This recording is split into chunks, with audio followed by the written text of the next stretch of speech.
All right. Then should we go on with the red wine then? Well, I finished already the first glass. Okay. No, I don't. I didn't even finish my white wine. So wait a second. So we have now here. I showed this in the camera. First of all, very good artwork. I like your artwork, and I like the Zambartas sign. This is now a blend of Shiraz, which I love very much, and which is, of course, in the international world, one of the respected varietals of all time, I think. And with Lefkada, maybe you say something about Lefkada and the history behind it. I think it's also one of the Cyprus varietals, right? Actually, Lefkada was planted in Cyprus in 1956 from the Greek island called Lefkada. Okay. Yeah. Okay. So in that sense, we have adopted it in that sense more than 50 years now. And in Greece, it's called Verjami. Okay. Yeah, it's not very common in Greece. It's much more common in Cyprus in that sense, because it's my belief that Lefkada needs quite a warm climate to ripe fully and give 100% its potential. So in that sense, Lefkada can give very, very good wines in Cyprus, very good quality wines with aroma, tannin, and body in that sense. And this is what we do. Lefkada has has nice aromas of okay, of course, the berries and all this, but also has some more complex aromas of sage, some more botanical aromas, which can be very good in a blend.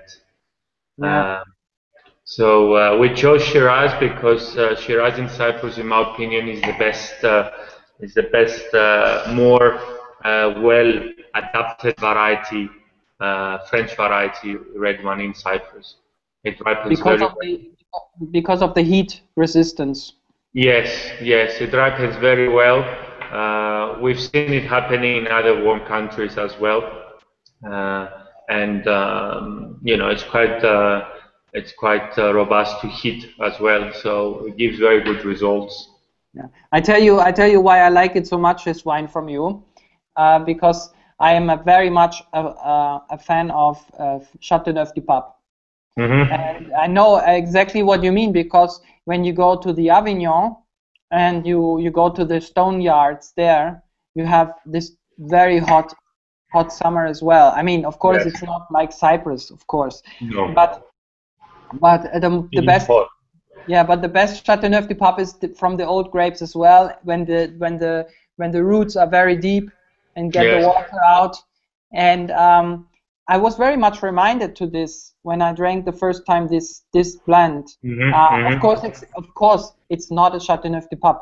Don't get me wrong, I don't. Dear audience, don't get me wrong, but I was reminded because you have the combination in Châteauneuf-du-Pape is a Grenache, Shiraz, and in total 11 varietals. So you with 11 varietals you never can get the complexity with 2 varietals. But basically, when I was first time in your winery, I got a little bit reminded of Châteauneuf, because you have this Shiraz character, and Lefkada is very interesting because I think it's a very complex grape, isn't it? It's Yes. Yeah. It is very complex. Not a lot of people use it because the tannic structure can be very vicious if it's not very well ripened, and unless you have very good understanding of the vineyards and the way to work with these grapes, with the Lefkada grapes in the winery, can make a very, very tough wine to drink for many years. But this is what I mean. But that's why it reminds me of Châteauneuf, not because it's the same. It's because I also strongly believe that if you see that you have 11 varietals in the Châteauneuf, and every year they balance the wine from how the grapes are in the different kind of grapes and all these kind of things. And I think that is it true that you use the Shiraz as the balance towards the Lefkada to work with it, like that you get the right balance? So that's what I feel when I drink it, because I think you have the backbone from the Lefkada when I drink it, and then you play with the Shiraz around it to make it a perfect thing. Yes. Plus, that's a good point actually. Plus, to get the full flavors of Shiraz, you need to allow it to ripe to very high sugar levels to get all the ripened flavors. Lefkada gets the flavors much before, so the blend of the two, you end up with a very balanced wine. The alcohol is not high, the acidity is good because Lefkada keeps the acidity as well quite low. In that, since we're talking about acidity again, I should mention that we do not add acid in our red wines. No acid. So yeah, everything is natural acid here. Okay, so but this is, so you take the acid from the Shiraz, right? In this case. Sorry? Is the, I didn't get the point. Is the acid more from the Shiraz or is it more from the Lefkada? From the Lefkada. So the Lefkada have a good acid structure. Yes. So it's actually the backbone of the wine, right? I mean, from that point of view. So. It depends what you mean backbone. If backbone is acidity, then yes. But for me, the backbone is mostly the tannins, really, and it's a balance of things. It's not necessarily just one thing. Usually, when they talk about acidity, they talk about the nerve of the wine, which personally, as a winemaker, I never accept this kind of terms. You know, I like to see, you know, numbers and taste. You know, it's not. Sure. But I think it's well balanced, and this is in wood. What do you do with the wood? It's around. There's new wood as well. It's around. It depends on the year, but usually it's around 30 to 40% the new wood.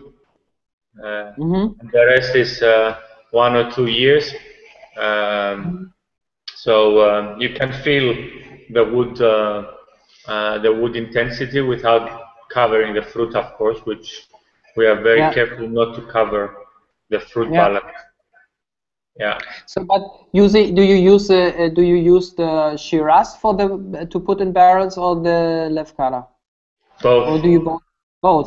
So you make from both. Okay. Yeah. You're a genius. How do you know then exactly how much you use, and how do you balance? Taste. Taste. Okay. No, yes, and you learn your wines. You learn your wines throughout the years. I think every winemaker that wants to make better wines every year, you need to observe, take your notes, and realize when you made a mistake, try to correct it, and you know, listen what other people say about your wines. Yeah. This is very nice. You know, I like very much dishes that I marinate with wine, with red wine. This is very strong wine, very good to marinate. I have I mentioned the recipe before in another hangout from Alain Ducasse. I don't know if you know Alain Ducasse. He's running, I think he's the only guy who runs 3 Michelin star restaurants at the same time. And he makes a crazy dish that you put into the oven for 3 days. Okay. And you at the end you reduce 3 bottles of wine. You know, 3 bottles total, 3 bottles of wine, and you add the juice you had before, and you reduce it once again, and a little pepper and salt and honey. This is something I know I get excited about it all the time, but the funny thing is, because a lot of people say you're using a cheap wine for cooking, and I can tell you, it doesn't work. You ruin it. This only works with this kind of wines. So I know it's a luxury to do that, but you have to reduce 3 bottles of this, and then you put this in and put some pepper, salt, and honey, and When I'm back in Cyprus, I will cook this for you one day. We bring the wine. We bring the wine. Okay, because it's really, and I always wonder how the French people inventing this kind of recipes. I think there must be some drunken chef someday forgotten the oven and piece of meat was in the oven, and they found out that it's great to do this with low temperature. I don't know.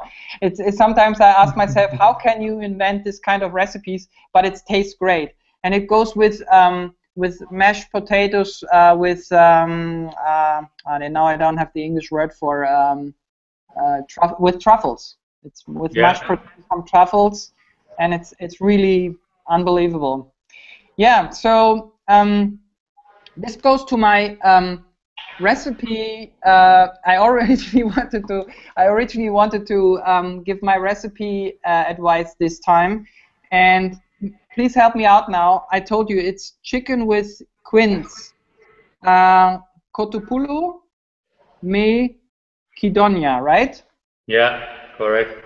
This is one of my favorite dishes in Cyprus, and you told me that it's not cooked very often, but then I like it because yeah, I think it have a great balance because you also use red wine, and I use this one for that, and you need the quince, and this balance of this fruit style and the wine and the meat and everything is very, very nice, and I will cook this at the 27th of October at the ZDF show in the first day as my favorite dish from Cyprus, and I hope it will become okay.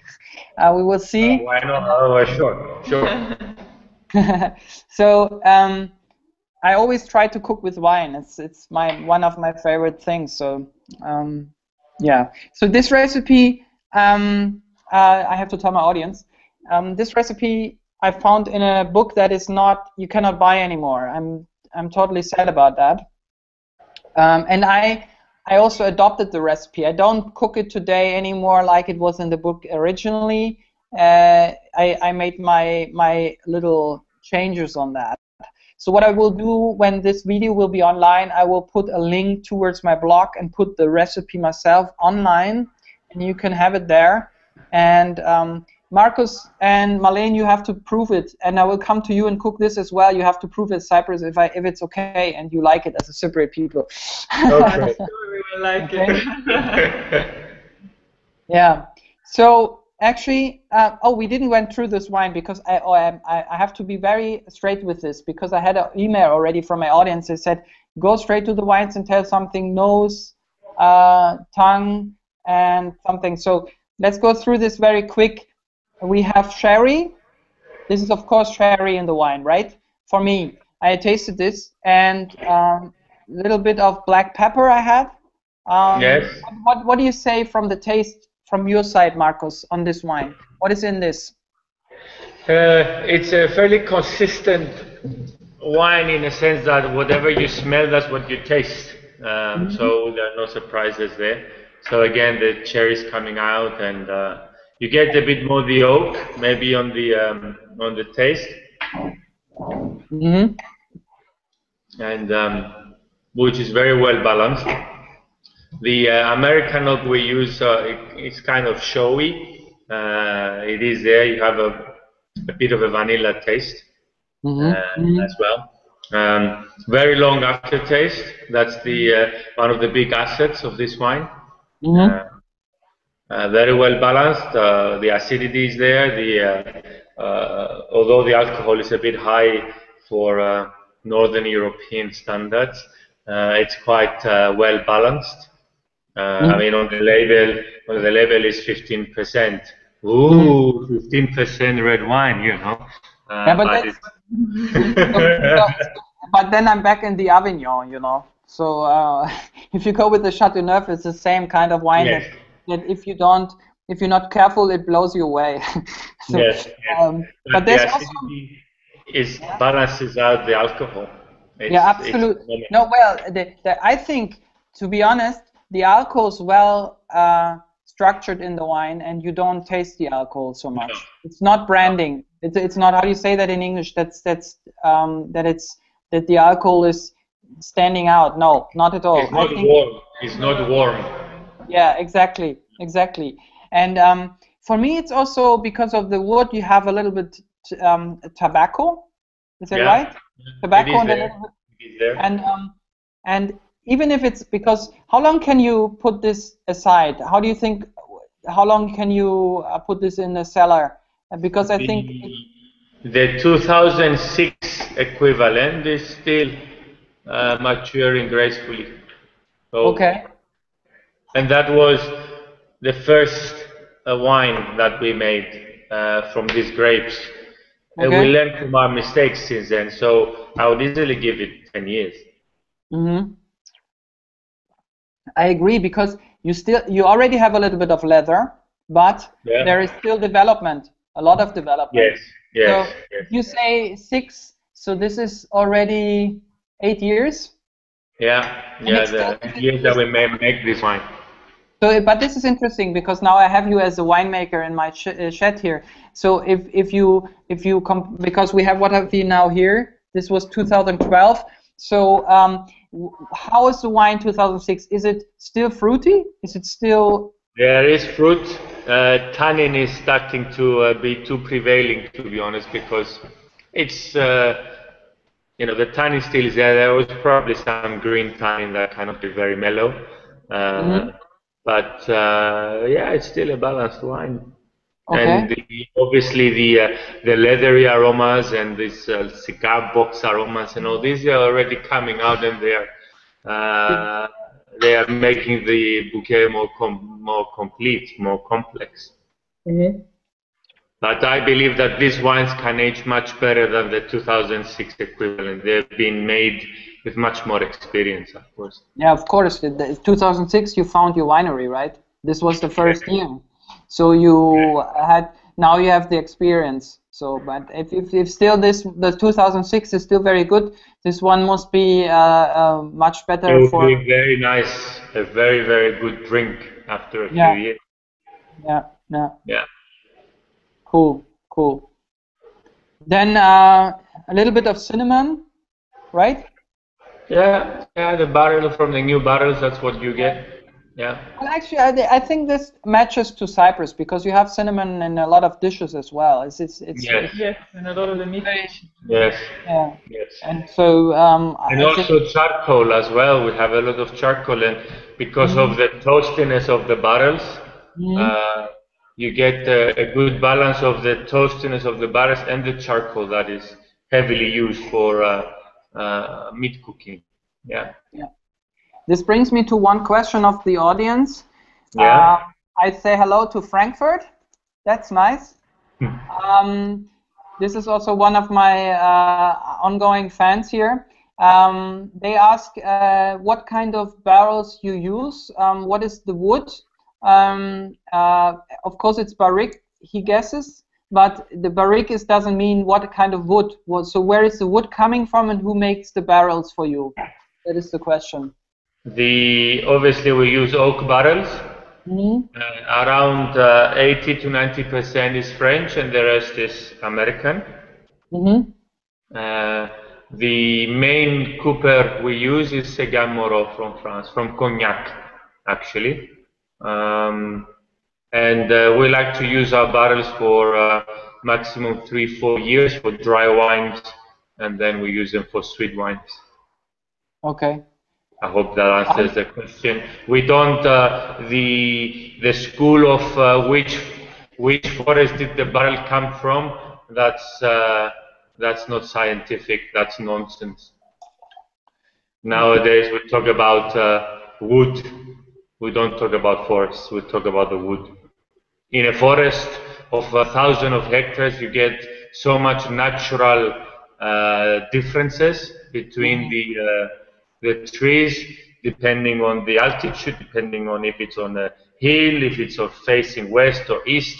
Everything now is monitored by microscopes and analysis, and each tree it's analyzed by its own. So nobody talks about forest anymore. This is just marketing. But you think so? But I don't know. But this is interesting now, because the guy just asked again, and you answered this already, where the French oak is coming from in region, you know. So what you say is it doesn't make any difference in the region, or what do you mean with that? Basically, what I mean is that in the past we're talking about Allier or Nevers or Vosges, the names of the forests in France. Okay. Okay. This is not it's a marketing thing. This was invented by barrel makers to categorize things. This is not. Okay. But you would say, but in general, it's a difference to have an American oak and a French oak. Yes, for sure. Because these are different species. American oaks are different oak species than the French oak. Okay. Because this is okay. Then I'm fine. Because we had in another hangout, I had a Austrian wine. Yeah. No comparison between American and French oak. I'm talking about French oak with the special climate of France. Okay, you mean within American oak is a different species. It gives different aromas, completely different wines. Yeah, because I had a young winemaker from Austria who had just take over the winery from the father, and he uses oak from Transylvania. Yeah. So and that is really, and I can tell you, I tasted the wine. It is a different taste. It has that was much more vanilla, and very interesting. On the other, I don't know if this is a question of quality or not, but you can use this barrel just once in a year, then it's done. So so from the region to region, you say it's different, but within France, for example, you say it's just marketing. If you say within France, it's just a marketing gag. Now, okay, we don't need to oversimplify, but what is important to know is that what is happening now is that the wood is analyzed, and based on its concentration of lactones, concentration of other aromatic components, or tannin, especially tannin, the wood tannin, they categorize them accordingly. It's not.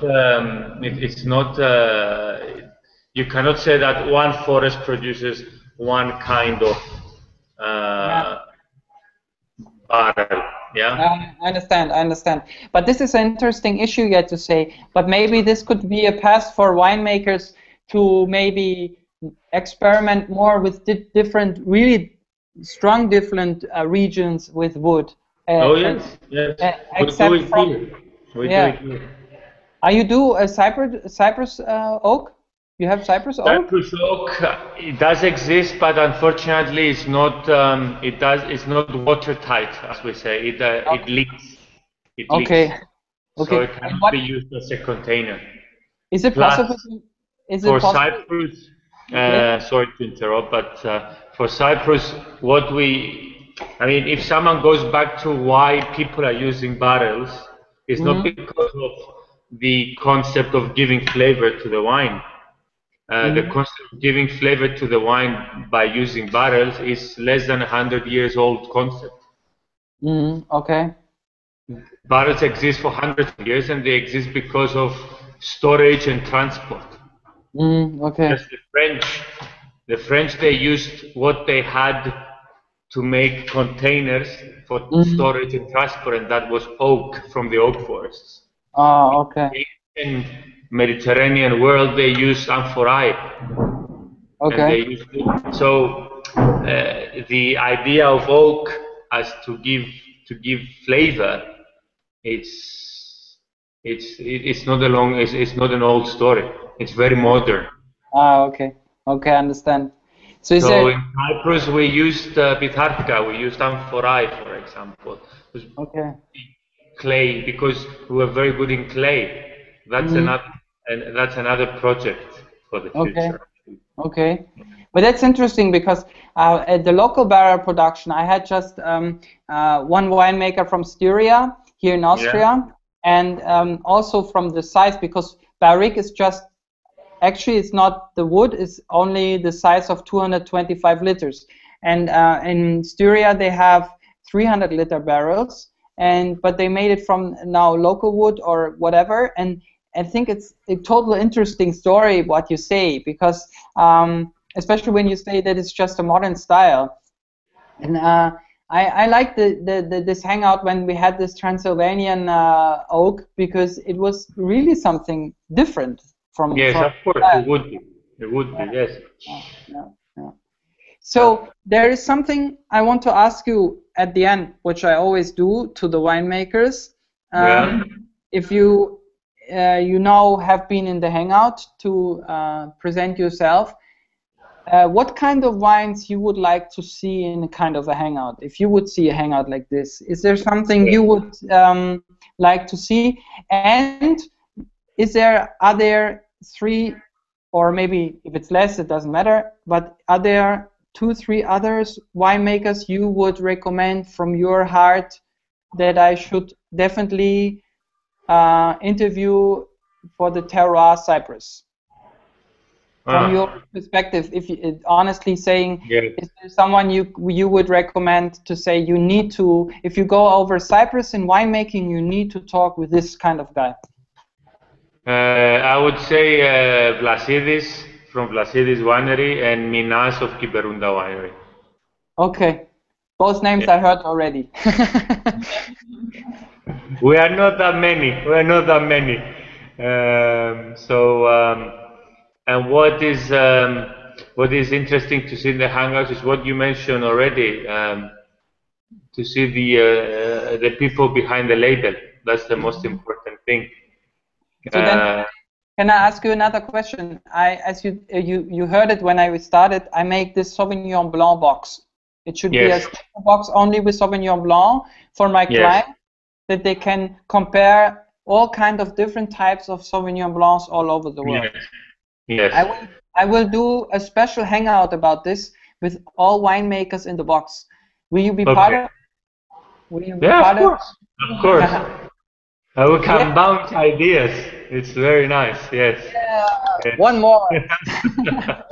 No, but I think, to be honest, I mean, it's very controversial now, Sauvignon Blanc, to be honest, because after the success of Sauvignon Blanc, I already have a movement that I feel is already getting away from Sauvignon Blanc totally, but there's on the other side this movement of people being totally on Sauvignon Blanc, and I think it would be a great hangout to have 6 or 5 different winemakers who do a Sauvignon Blanc and telling their story about this varietal from different areas of the world, from like Cyprus, New Zealand, North Europe, America, or whatever, Australia, and I think that will be a very interesting hangout. So that's why I asked you.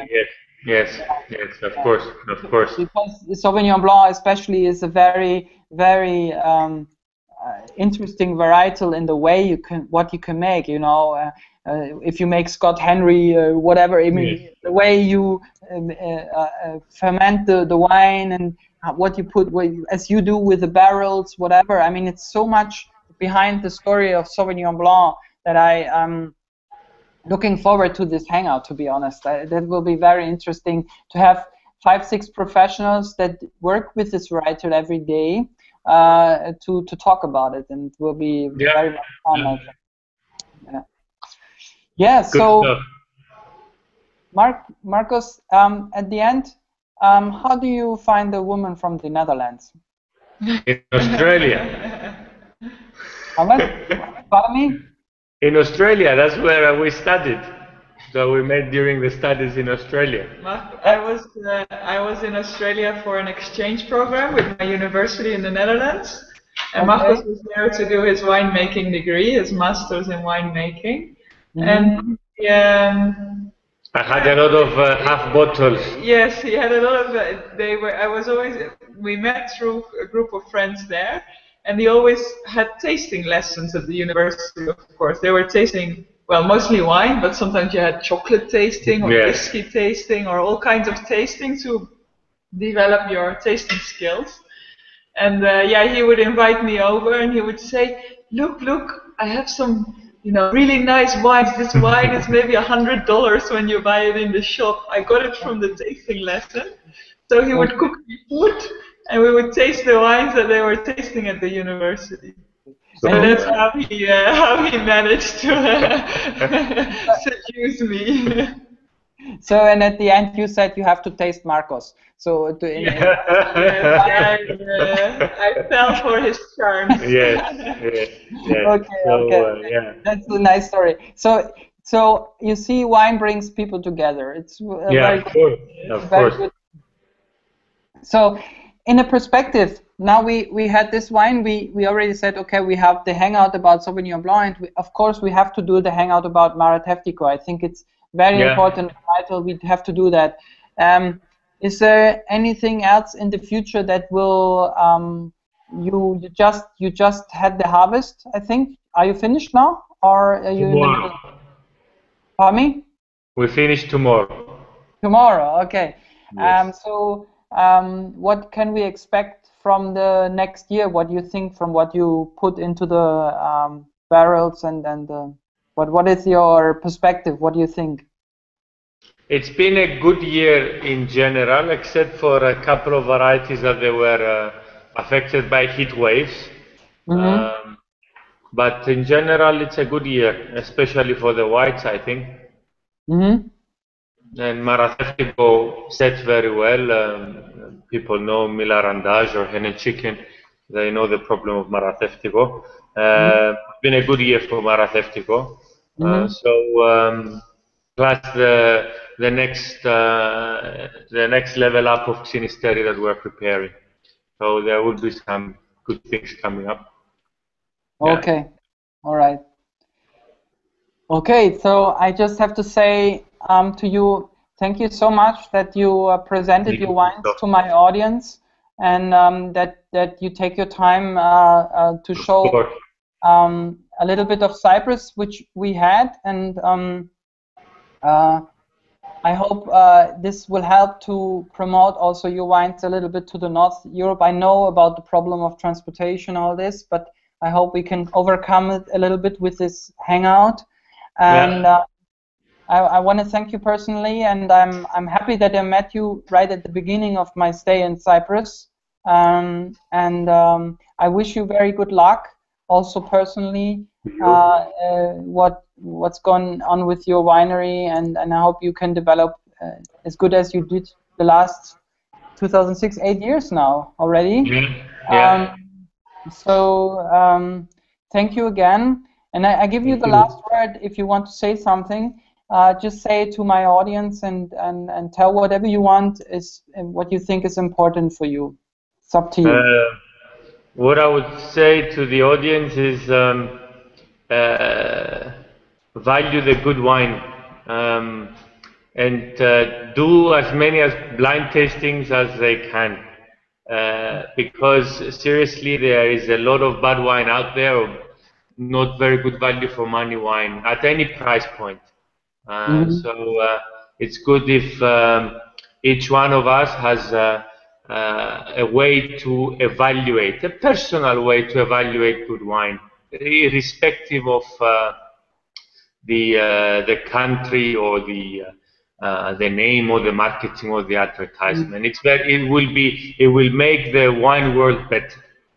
Yeah, that's absolutely my logo. I have, when you know my slogan in German is Vino vademecum, and if I translate it, the subline is wine must taste good. Yes. So it's of course in the personal decision of the people. But you're absolutely right. If you don't taste it, if you don't compare it, you cannot decide about it. So that's why I do Vino vademecum, to create possibilities to taste the wine. And I hope that a lot of people will book this tasting package from me just in order to get this wine on the tongue and just to have the experience of Cypriot wines, because only if they do it, they can have an opinion about it. And that's why I wanted to start with the hangouts, also not only with Cyprus wines, also with, I always try to to bring a boutique wineries and small wineries to this hangout. Of course, I do also some big guys.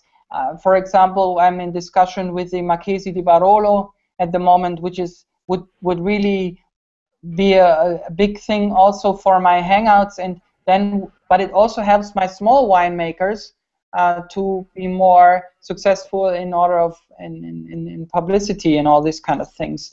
And I'm totally agree. You should always taste wine, and you should try and blind tasting. That's what I told you. I gave you white wine into a blind tasting, and it was judged as a North European wine. In a blind tasting, there was nobody saw the bottle, nobody could knew it, and the guys were absolutely sure that it's from North Europe. So you're using your asset in a very well balance in the winemaking, I can tell you. Yes. So, okay. All right, then. I wish you all luck. Thank you. You too. And we personally, of course, meet. I will be back in Cyprus on the 12th of November. You're always welcome here. We are waiting for the Kotopoulo. Yes. Yes.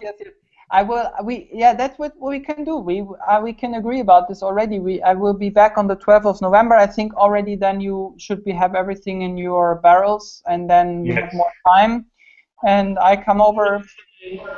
You have the wine, and I bring the chicken and whatever we need for the dishes. And you can see. I will send you the link from the German TV so you can see my show. I was not allowed to show you a bottle because of advertising rules on TV, but I told it that it's originally from Cyprus, the Lefkada wine, so we will make the dish in your home as well and see if I make it good. Okay. I'm sure it'll be good. Alrighty then. Then have a good evening, and I will just say to my audience, please guys, you just saw another very passionate winemaker in my hangout, and I was very happy that I can present Zambartas wines. And if you really want to know something about Cyprus wines, go on my shop and try a package of 3 or 6 bottles just to test it for the beginning. And I'm sure if you taste it, it will be at the end, you will find 1 or 2 wines from Cyprus that you will love, because it's very something special. There's a big change in quality since these boutique wineries grow up in Cyprus, and I'm very happy that I can present these wines. And so go for this package, and whenever you have questions, you know me, where to get me.